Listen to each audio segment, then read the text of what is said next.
role has your particular vocation or ministry played in your own personal growth in Christ? And how is it that your vocation, your job, connects to your own personal growth?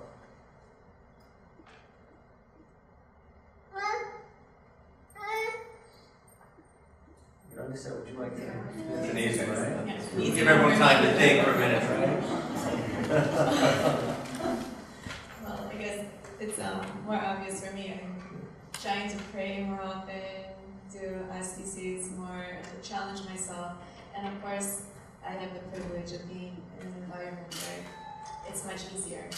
But of course, who likes to cut their will, and who likes asceticism?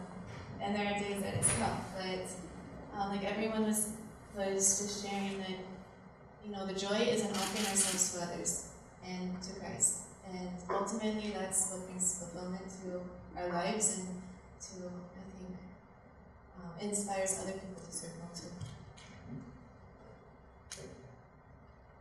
Lena? Go ahead. I was just going to say one thing.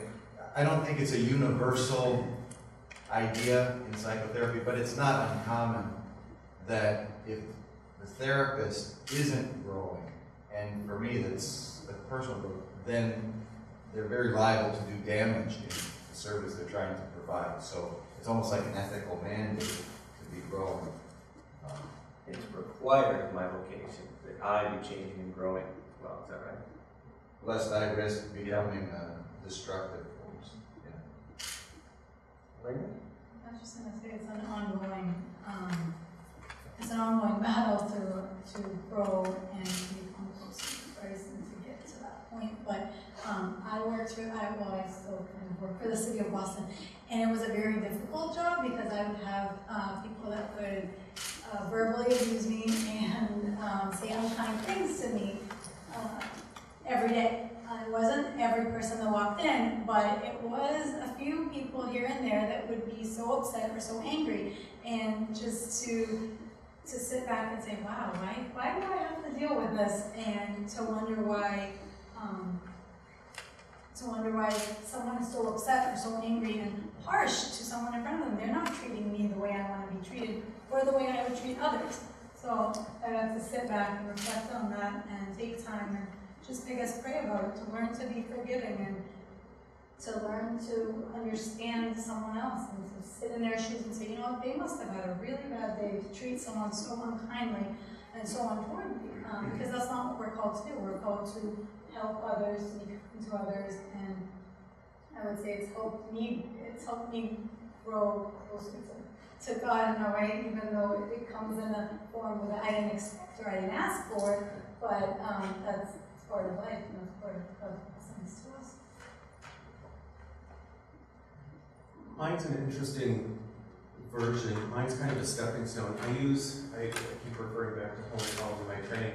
I was traveling in France and it was Holy Week, and we were 200 miles north of Paris where there's a Greek church, and so I was virtually in the middle of nowhere. So I traveled with my Holy Week book, and each night I would read whatever, Monday night, Tuesday night, Wednesday night, and I got home, thank God, on Saturday morning. And each night there was this very little small Catholic church at the end of this long walkway, and it was shaped like Notre Dame. So I would go in, and they left it open all the time. So every night before we would go to dinner, because we have to go out with suppliers or whatever we were doing, I would read the evening service of whatever it was. I'd walk down to the little church that was open. I'd light my candle. I know I wasn't Catholic, but I'd at least light a candle to keep myself connected to my faith, so that when I would get back into my church, when I got back to church, I would still be on a regular roll. I didn't skip a beat. And the next week when I'd have to go to a parish council meeting or work with my altar boys or whatever I'm doing, I just kind of felt like I was continuing on that path, and I didn't have a speed bump where because we have a tendency, if you don't do it, then you're like, oh, I don't really feel like going this week, and okay, I missed it last week, it's not a really big deal. So I was trying to keep myself going in that direction, so that when I got back, I wasn't lazy and saying, well, I missed it last week, I don't have to go this week. No, I went last week, it wasn't conventional, but I did what I did, and I would keep going. I walk the line between the business that I'm at and my faith, because I have to keep the two in check, that I don't let one overpower the other for me. Because traveling, you know, I'd be 10, 12, 2 weeks gone at a time, and there's a Sunday, or it could be over 2 Sundays, and you know, you get out of the routine, and I don't like getting out of my routine of going to church every Sunday.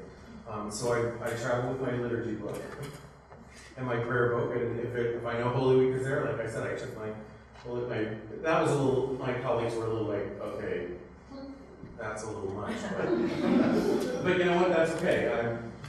It doesn't bother me. That, when people say that, or they, like my friend calls me a zealot or whatever, you know what, I'm proud to be a zealot, and I'm proud to be an Orthodox Christian, and I just call him a character. And we get along very, very well. We've done a lot of things. He's a very good friend of mine, but, and we've had great theological discussions about things, so it just keeps me motivated to keep living my faith, to keep that in the forefront of everything that I do, no matter if it's church work, work at home, whatever it is, that has to be at the forefront. And you're suggesting that when we go out into the world, that it's easy and sometimes structurally difficult to stay connected to the church.